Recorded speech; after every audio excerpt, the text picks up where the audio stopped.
Welcome to the Explainer. You know, in healthcare, it's so easy to get focused on the charts, the data, the numbers. But what about the actual person behind the diagnosis? Well, today, we're going to dive into two really powerful research methods that help nurses and other clinicians uncover a patient's full story. So let's start with this. A patient says their pain is a 7 out of 10. Okay, that's a data point. It's a start.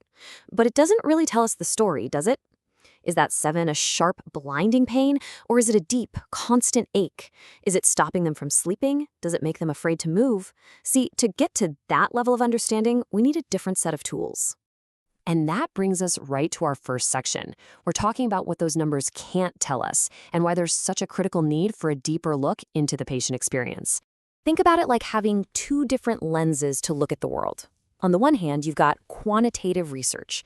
This is all about measurement. It answers how many or how much. It gives us those hard numbers, the objective data. But on the other hand, you have qualitative research. And this is where we get the stories. It digs into the why and the how, exploring the meaning behind the numbers. And today, that's exactly where we're going to be focusing. So, how do we start capturing that story? Let's jump into our first key method. It's all about understanding what's called the lived experience. And the way we do that is with a fascinating approach called phenomenology. So, what on earth is phenomenology? Well, put simply, it's not about what happened, but about what it felt like for the person it happened to. It's a way to get at the pure, subjective reality of an event, to really understand that lived experience in all its detail before we start trying to analyze it or fit it into a box. And this is a huge deal in nursing. It's what bridges the gap between the clinical diagnosis and the personal journey of the patient. For instance, a study might find that for parents of a hospitalized child, the biggest stressor isn't the medical procedures. It's the feeling of helplessness. You see? That kind of insight is absolute gold because it can completely change how care is delivered. I love this quote from phenomenological philosophy because it just nails the core idea. Our experiences aren't just things that happen to us. It's a two-way street. We're in this constant conversation with our world, where our perceptions shape our reality, and that reality, in turn, shapes who we are. Okay, but what if you're starting with a totally blank slate? What if you don't have a theory you're trying to test, but you want to build one from the ground up based on what you're actually seeing? Well, that brings us to our second big idea, an introduction to grounded theory. The name really says it all. The theory you develop is literally grounded in the data you collect. The best way to think about it is like being a detective. You don't show up to the crime scene with a suspect already in mind. No way. You show up, you collect all the clues, you talk to all the witnesses, and you let the evidence itself tell you what happened. That's grounded theory. Now, what's so cool about this process is how it works. You start by observing, but then you get to step 2, and this is where the magic happens. Data collection and analysis happen at the same time. It's not a straight line, it's a cycle. What you learn in your first interview might totally change the questions you ask in the second.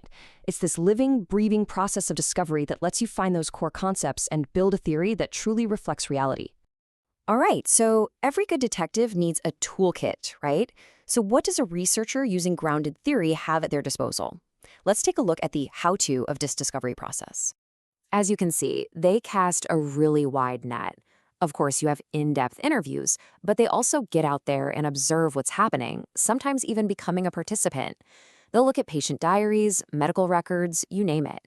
They might even use surveys to see if their ideas hold up with larger numbers. And all along, they're memoing, constantly writing notes to capture their ideas as they form. It's all about building the richest picture possible. Now, this next idea is a real game changer. It's called theoretical sampling. Instead of deciding beforehand, I'm going to interview 20 people, the theory itself tells you who to talk to next. So if the idea of family support keeps coming up, the researcher might say, okay, I need to find someone with a huge support system and then someone with none at all. It's like the data is your guide, and you keep going until you reach data saturation. That's the point where you stop hearing anything new. Okay, so we've gone through some pretty deep concepts here. Phenomenology, grounded theory. Let's bring it all back home. What's the takeaway? Why does any of this matter when it comes to actual, real-world patient care? It really all comes down to this.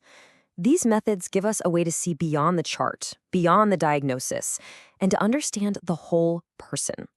By digging into the why behind what a patient is going through, we can provide care that's not just effective, but also deeply compassionate. It lets us finally find out what that 7 on the pain scale really means. So, I'll leave you with this question to think about. Because these research methods, they're not just academic games. There are powerful tools for turning raw data into real wisdom. And that wisdom is what allows us to turn better science into better care. It's about shifting our focus from just treating a disease to truly caring for a person. And when you think about it, that changes everything.